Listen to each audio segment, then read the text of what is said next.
Everybody, my audience members are my brother, my mother, and my sister over here. Now, we're going to be talking about Death Valley. Now, what is Death Valley? It's a desert. And you probably don't want to go there because it's a desert and it has death in the name. Not a big ideal place. You probably want to spend the day over at the sea, somewhere over there where it's relaxing. I'd rather spend my days over there because of the sand, the wildlife, a lot of the heat, and all the crazy places you can visit over there. Now, it may not seem like an amazing place that you probably want to visit from those facts I mentioned just a second ago, but I'm sure I could change your mind at the end of this.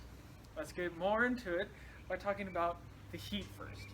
Now, the heat over there is pretty intense. If it's your first time visiting, you probably won't be ready or expecting, what is to come. Hopefully, you do come prepared with sunblock, water, snacks, and the sense of having some kind of shade. Umbrella if you fancy it. So, one time, an academic from an academic journal, it read on this man's dashboard, the thermometer reads over 112 degrees at 11 a.m., which is insane. Over here, it can probably be, 80, maybe 75 in the 11. Nice and cool. Over there, it can get scorching hot out of nowhere. This will mostly happen in the summertime. You won't really encounter that kind of weather. During the winter, sometimes the spring, you will though every now and then if you are unlucky and not checking the weather.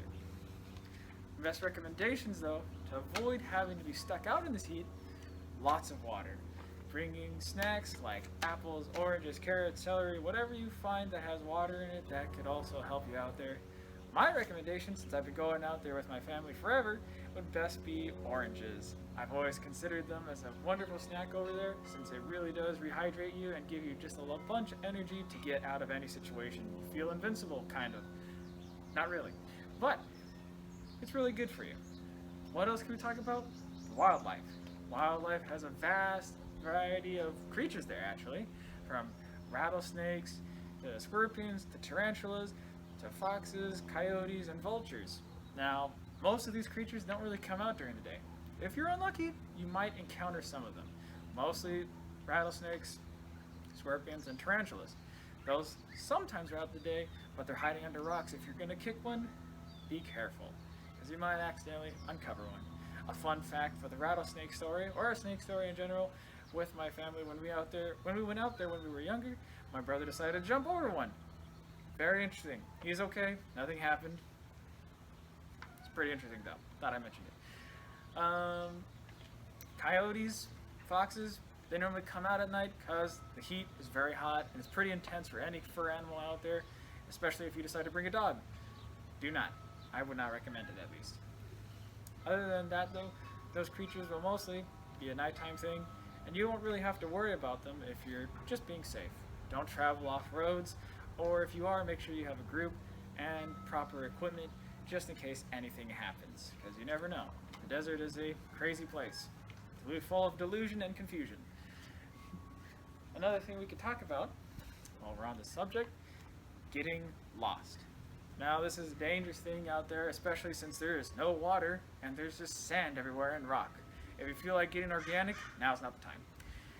So, how can you get lost out in the desert?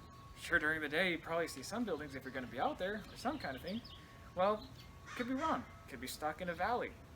Could be out of time to get back, and it could be incredibly dark. Nighttime, pitch black, freezing weather. Not your ideal scenario if you were dressed up just a few minutes ago for a normal hike, prepared for the sun. But if you are going to be out there, make sure you have a compass, anything out there to guide you. If you're good with constellations, go for it. It's amazing out there, especially at nighttime, since you can basically see almost anything out there, including the Milky Way and shooting stars, for all you care. Now that we got some of these negatives, talked about the heat, wildlife, dangers of wildlife, and dangers of getting lost, let's talk about some reasons why you should go there. Now, a very interesting place that I've traveled to a lot would be the Rock Racetrack. Now, this Rock Racetrack has an academic journal says that the engraved trails of rocks on nearly flat dry mud surface are everywhere to be found. This is true. Going out there, you can find tons of rocks moving. And sure, you don't see it like you would in a movie. I'm not going to say which one, but I'm pretty sure we all know it. They do leave marks and trails from where they originally were at their starting point, which is incredible since it's a rock. It's crazy, thinking that a rock can move. How is this possible? Another academic journal reads, the trail formation requires the area to be wet, followed by strong winds and freezing conditions.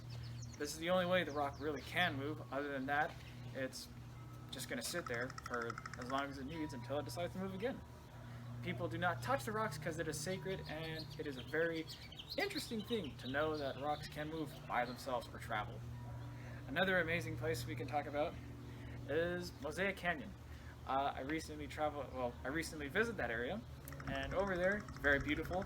From watching the wind and water splash through certain rock areas, you could tell by super smooth surfaces that you could slide down them easily, almost as if it's made of marble. Another thing though, in this area, it's also very rough. From this rock we have here that I have taken on accident from there, you can't really see it, but my audience can.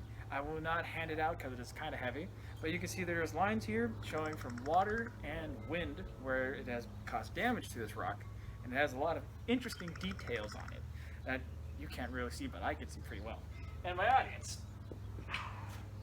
Other than that area, it's another area that I love a lot, and so does my brother. It is Badwater. Now, Badwater. Water in the desert. Amazing, right? You can just probably filter it, you'll be fine. Wrong! It is actually an entire lake of salt.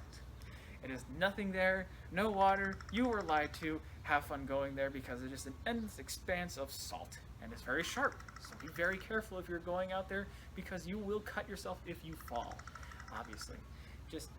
It looks amazing though. Just a floor of white if you were to go out there. Make sure to wash your hands though if you were to touch any of it. Don't eat any of it. Don't take any of it. It is covered in germs, thousands and thousands of germs. Obviously, why would you take a piece of floor and eat it? Just stupid. Don't do it.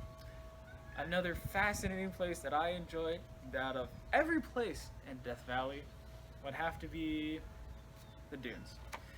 The dunes is probably the most beautiful part of it, in my opinion, since it is a constant changing landscape due to wind and, well, everything else touching it. Since people move on it, sand does move, since it is just that, sand, so you can't move it if you just gently push it or anything like that, but they're very tall and you can see just about everything from above on them.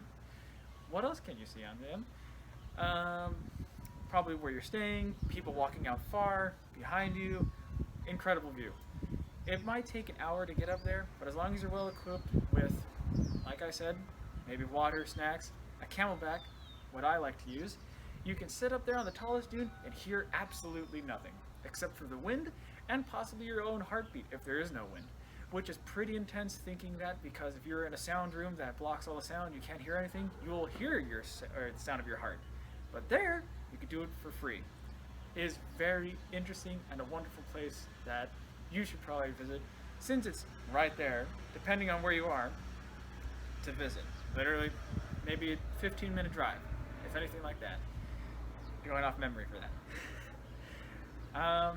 Other than that, the last thing I would like to mention is the stars at night. You can go out there with your family, you can go sit out at a roadside, away from where you're probably camping, and stare directly into the sky and see all the stars you could ever imagine with all the constellations if you have a constellation map with you. Now, to wrap things up, what did we go over? We went over some negatives, sure. The heat, dehydration, it's fine. We have those covered. Shade, water. Wildlife only comes at night. And I mentioned a few places you can visit if you really wanted to. Other than that though, if you're going to go out there, this is a definite, for sure area to spend some family time, or if you're just going to go by yourself, a good time to see in general.